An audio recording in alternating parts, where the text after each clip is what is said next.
Absolutely yes. The game not only lives up to the hype, but it has so much additional meat on it that kept my tummy full and super satisfied with the purchase. And just look at me. My grease is going Ultra Instinct right now. You know why? It's because we're under a boil water notice, so I'm afraid to take a shower for a little bit. So I'm just letting all the filth accumulate, which only improves my ability to game. I've been grinding off-stream Dragon Ball Sparking Zero ranked matches because the gameplay is just actually super fun and a lot different than I expected. So I grew up with the Budokai series, played all the Tenkaichi games. I mentioned this before, but one of the very first videos I ever filmed was a Budokai, I think it was Budokai 1 video, where I was giving a tutorial on how to unlock a character. I don't remember who, but I put my family's little camcorder on a chair next to me and film the screen as I unlock the character. So this is a series that is obviously near and dear to my heart. And when I heard they were bringing Tenkaichi back with Sparking Zero, I was extremely excited, but I expected I'd only enjoy it casually.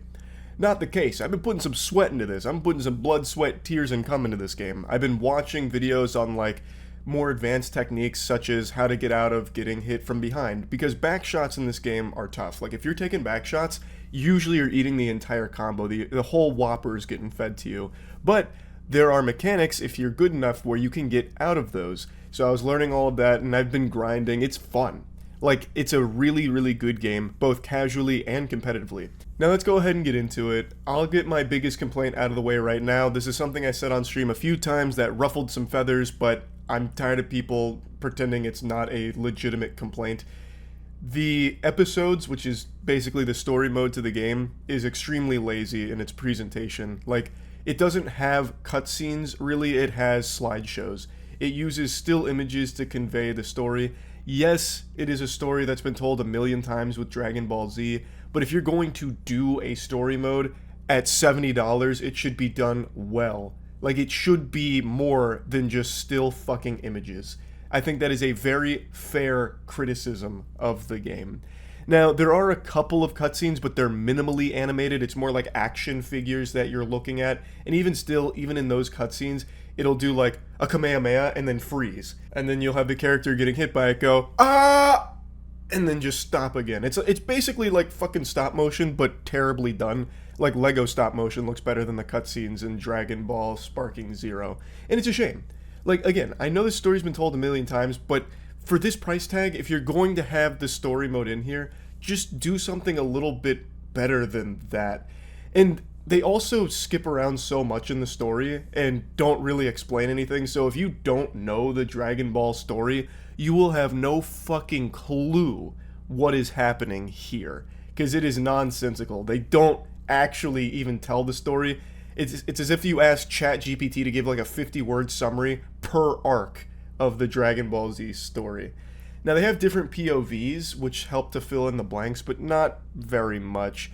They do have a really cool idea, though, with this, where you can actually change the path, go down a different branching path, a what if. So, for example, like in the very beginning with Raditz, you can choose to do it solo. You can just fucking raw dog Raditz and say, Piccolo, we don't need you. And if you defeat Raditz in a quick enough time, you'll get a different path that's not canon, not what we've already experienced, which is cool. It's not like the deepest thing ever, but it's a fun little addition to it for sure. And they also have another quirky little addition where when you're in one of those moments where there's like some minimal animation with characters, you can go into first person mode. I mean, that's just kind of nice. Like it's I don't know, cool. Makes it a little more cinematic, I guess, even though the characters are just standing around when you're in first person mode. It's at least different. But yeah, overall I was super underwhelmed by the story mode episodes, all that. Luckily though, that's not where you're going to be spending most of your time. You'll probably grind that just to get the Dragon Balls so you can make a wish and get more characters or something like that. I doubt anyone's going to be playing Sparking Zero solely for the episodes, but I did want to mention that it is pretty lackluster there. Where you're going to be spending most of your time is probably the multiplayer. The multiplayer is so good, and I actually haven't had any real problems with the netcode, and I expected it to be like really sloppy. I thought it'd be like really laggy pretty often, because oftentimes fighting games on launch have been, especially anime fighting games. Not the case here. It is silky smooth, very smooth so far, and it's pretty creative. So you have a couple different options. If you want to do ranked, for example, you can do like a single battle where each of you and your opponent, will pick a character duke it out. This is the traditional game mode I think most people familiar with this series know, love, and expect. But they gave us a really nice surprise. There is another mode here that I think is actually much better and really, really creative. So you pick a team. You have DP points, which you can allocate to different characters, and each character has a different value of DP depending on a variety of factors like how effective they are, how much health they have, shit like that. So you'll construct a team with this total allotment of DP points, and you can have 1, 2, or up to 5 characters if you manage your DP that way. You don't have to have 5 characters. You can front load the fuck out of it by taking like an Ultra Instinct character or an expensive fusion, and then just having a second character be a step or two below that. So you can just go in with 2 characters as opposed to 5. My strategy, and the one that I have been absolutely ripping asses apart with, is I start with Janinba, who is my favorite Dragon Ball Z villain. I even have this cool statue of him here. I am a huge Janinba enthusiast, and I wish they did more with him outside of just one movie. Janinba costs 7 DP. So he is my first character that I start every fight with in order to just fucking start hitting him with frying pans. So Janinba leads my squad, followed by Krillin, followed by Chaozu, followed by Hercule, and then followed by nameless Frieza Force Soldier. So it's Janinba and then 4 weenies. So Krillin, Hercule, Chaozu, and Frieza Force Soldier don't cost much DP, so I can have Janinba as my super strong character, and then 4 weenies to try and like whittle down whoever I don't kill with Janinba. And it's a really effective strategy for me so far. I also want to give a special shout out to Chaozu. I think Chaozu is somewhat busted for his DP cost. He has no animations. He doesn't have a running animation. He doesn't have a moving animation. He doesn't have a flying animation. He is basically just out there fucking T-posing, and yet his moveset is actually super fast and hard to counter. So in this game, defense is extraordinarily important. You need to know when to counter, when to vanish, when to perception. It's a lot. There's a lot of nuance to it. And you can kind of mash your way through it sometimes for sure, but the best players are going to know all of the timings, and they're going to be able to get out of these things. Chaozu, though, I think has schmix-ups that not even the best players are familiar with yet. So I think this squad is devastating at the moment. I'm doing really well climbing and ranked with it, and I just think it's a really fun format. You have your team lineup, which is always going to be different. You can have wacky lineups. You could have like really standard meta lineups with Ultra Instinct and all of that if you want to. But it just makes it so everything plays out differently. You're always going to be going up against different teams for the most part. You can always get really creative and theory craft what's the best use of DP. Is it good to go in with 5 strong, or is it good to just go in with 2 really strong, you know? It just makes it super enjoyable. You can even have giant characters too. Like you could do base form Janinba, which is a giant character. I think he sucks. Like I don't think you're smart to do that because he's easily punished and doesn't really do much in general. But you can if you want to. You go in there with all giants if you want. It's so fun. It's a great game mode.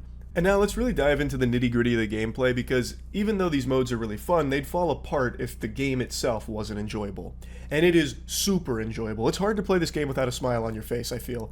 The gameplay is one that I think appeals both to casual audience and people that actually want a, skill ceiling to it, where there's a lot of creative skill expression. I think this offers both. So you can kind of mash your way through it, for sure, and it'll get you some level of success against other people that are mashing, but you will hit a wall when you start going against people that actually bother to learn all of the mechanics. And it's really, really well thought out. Characters play similarly. Like you're always going to have characters using their light attack strings mixed in with like their heavies, which will stun so you can extend your combos like combo extenders. You'll launch a character away, and if you're someone that's mashing, you might not know how to follow that up. You won't get like the vanish combos behind them. You won't be able to dragon rush and start punishing even more to extend your combos, but you can, as a masher, still get the launch, and you can maybe still dash over there in time or hit them with a super. Like there is just so many options that I think make it a really fun experience, even if you're someone that doesn't like to try super hard in games like this and just want to kick back, relax, and just play some fucking fun Dragon Ball. It's really well designed. But let's talk about it on a deeper level, because the mechanics offer so much depth like that you can learn, and I really appreciate that. For example, if you're getting comboed out the wazoo, if you're just mashing, you probably won't get out of that combo, especially if it's in your cheeks. Getting hit from behind is a very hard thing to get out of if you haven't learned the defensive advanced mechanics. But If you have, what you can do is you can super counter out of it. You can perfectly time to vanish out of it. You can use a super counter. Like, there's a lot of different ways of getting out of these tricky situations, and you have to manage your skill points effectively. So skill points in this game allow you to do different things. It's not all defensive, but some of them are.